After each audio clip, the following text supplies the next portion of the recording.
Praise the lord. యేసుక్రీస్తు వారి పరిశుద్ధమైన నామంలో మీ అందరికి వందనాలు శుభాలు తెలియపరుస్తూ ఉన్నానండి.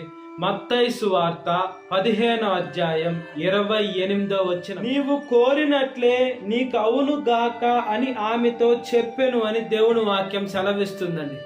మనం ఈ లోకంలో ఏదైతే కోరుకుంటామో అది మనకు అవును గాక అని దేవుని వాక్యం సెలవిస్తుంది.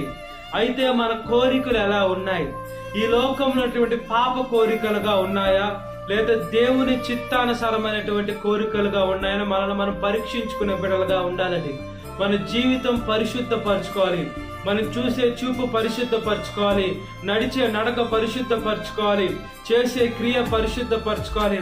బైబిల్ గ్రంథంలో చూసుకున్నప్పుడు దేవుడు వాళ్ళ విశ్వాసాన్ని బట్టి వాళ్ళు కోరుకున్నది చేశారండి.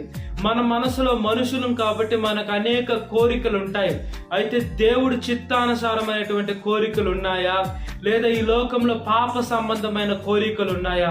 మనము ఏది వచ్చినా కూడా దేవుడి చేతుల మీదుగా మనం అందుకునే బిడలుగా ఉండాలండి.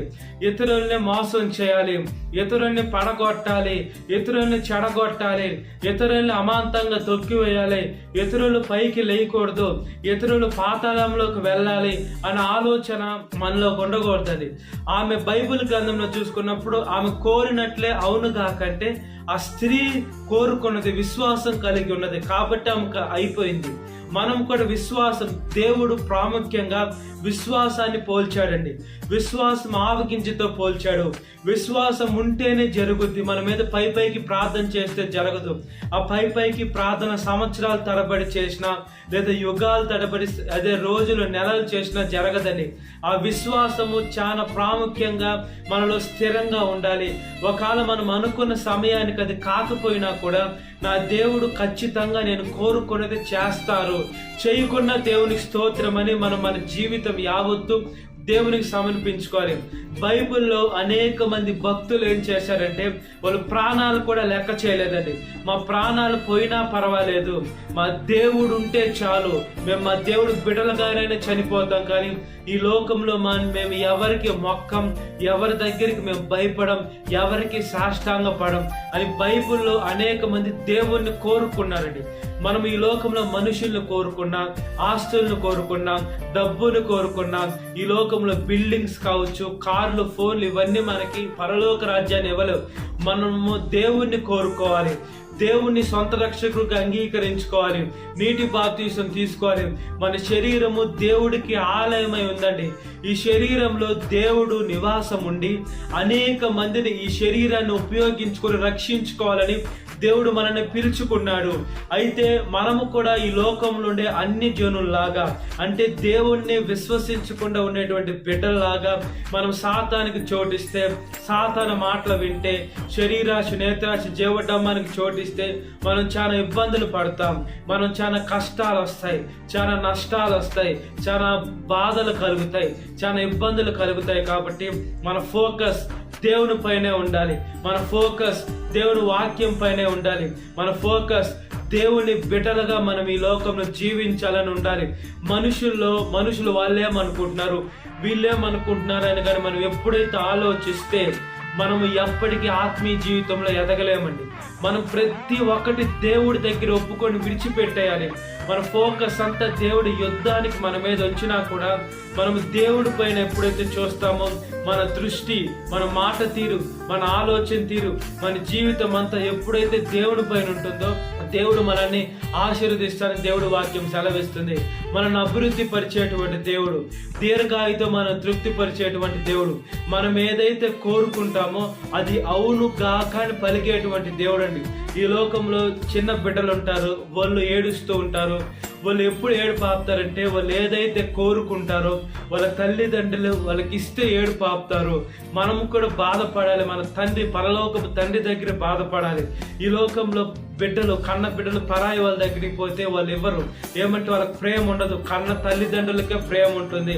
మనము కూడా మన కన్న తండ్రి అయిన దేవుడి దగ్గర మనము బాధపడి అడగాలి. కానీ ఈ లోకం నుండి మనుషుల దగ్గర అడిగినా, ఈ లోకం నుండి గొప్ప గొప్ప అధికారుల దగ్గరికి వెళ్ళినా, లేదా ఈ లోకంలో తల్లిదండ్రులు ఇవ్వలేనిది కూడా మన పరలోకపు తండ్రి ఇస్తాడండి. మనం అవన్నీ పొందుకోవాలంటే మనల్ని మనం ఎంత తగ్గించుకోవాలి, మనల్ని మనం ఎంత నలగొట్టుకోవాలి, మనల్ని మనం ఎంత దేవుడి మార్గంలో నడవాలి, మన చూపు పరిశుద్ధంగా ఉండాలి. నడక జీవితం అంతా ఎప్పుడైతే మనల్ని మనం పరిశుద్ధపరుచుకుంటామో దేవుడు మనల్ని ఆశీర్వదించేటువంటి దేవుడు దీర్ఘాయుతో మనల్ని తృప్తిపరిచేటువంటి దేవుడు మంచి జీవితాన్ని ఇస్తాడండి. మన జీవితం కావచ్చు, మన మనసు కావచ్చు, మన ఆలోచన కావచ్చు, ప్రతి ఒక్కటి మన దేవుల్లో పెట్టాలి. మనం ప్రతి ఒక్కటి దేవుని బిడలుగానే మనం కొనసాగాలి.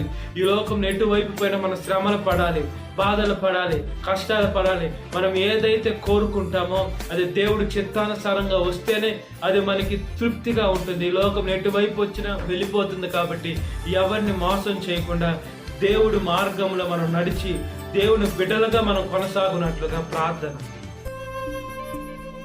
మహాపరిశుద్ధాత్మ దేవా, మా ప్రియ పరలోకమందున్న తండ్రి, యేసయ్య, మేము ఏమైతే కోరుకుంటామో అది మీరు ఇస్తున్న దేవా, స్తోత్రమయ్యా. అయితే మా విశ్వాసం తక్కువగా ఉందా, మా విశ్వాసం అల్ప విశ్వాసంగా ఉందా, మా విశ్వాసం ఇంకా బలహీనంగా ఉందా, కాపాడమని అడుగుచున్నాం. మేము మా విశ్వాసాన్ని పెంచుకునే శక్తిని దయచేయండి. ఆవగింజంత కాదయ్య మా విశ్వాసము, కొండంత అయ్యేదని సహాయం దయచేయండి అయ్యా.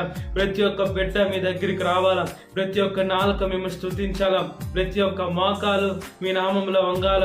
మా చూపు పరిశుద్ధంగా ఉండాలి, నడక పరిశుద్ధంగా ఉండాలి, క్రియలు పరిశుద్ధంగా ఉండాలి, జీవితం పరిశుద్ధంగా ఉండాలి. ఆరోగ్యాలు దయచేయండి, బలాన్ని దయచేయండి, శక్తిని దయచేయండి. మీ బిడ్డలుగా, మీ సొత్తుగా, మీ ఆయుధంగా, మీ సేవ చేసే బిడ్డలుగా, మీ సేవకులుగా, మీ ఉపయోగపడే పాత్రలుగా మేము ఈ లోకంలో బ్రతికేదానికి సహాయం దయచేయండి. దుష్ట శక్తి, అపవిత్రాత్మ శక్తి మమ్మల్ని బాధ పెట్టాలి, దుఃఖ పెట్టాలి, శోధనలోకి తీసుకొని వెళ్ళాలని చూస్తున్నాయా. సాతాను ప్రాముఖ్యంగా యవనస్తుల్ని టార్గెట్ చేస్తుంది.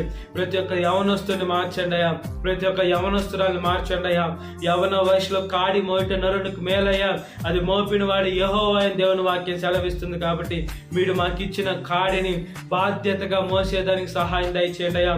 ఈ లోకంలో పాపము, ద్వేషము, అబద్ధాలు, కుట్ర, ఈ లోకంలో కష్టాలు, శ్రమలు అవన్నీ తీసివేసి, కొట్టివేసి, బాగు చేసి మీ సేవలో మేము ముందుకు కొనసాగే శక్తిని దయచేయండి అయ్యా. సాతాను శోధన పైన మేము జయము పొందుకునే శక్తిని దయచేయండి. మా పరలోకమందున్న తండ్రి, మా ప్రార్థన ఆలకించమని అడుగుచున్నానయ్యా. సాతాను శోధన ప్రతి ఒక్క బిడ్డను విడుదల దయచేయండి. ఈ వాక్యం వింటున్న ప్రతి ఒక్క బిడ్డని పేరు పేరు జ్ఞాపకం చేసుకోండి. ఈ దినకాలపు దీంతో నింపమని నజరేయుడైన యేసుక్రీస్తు వారి పరిశుద్ధమైన నామంలో మిక్కిలి వినం తడుచున్నాను మా పరలోకమందున్న తండ్రి, ఆమేన్. Praise the Lord. God bless you. Have a great day.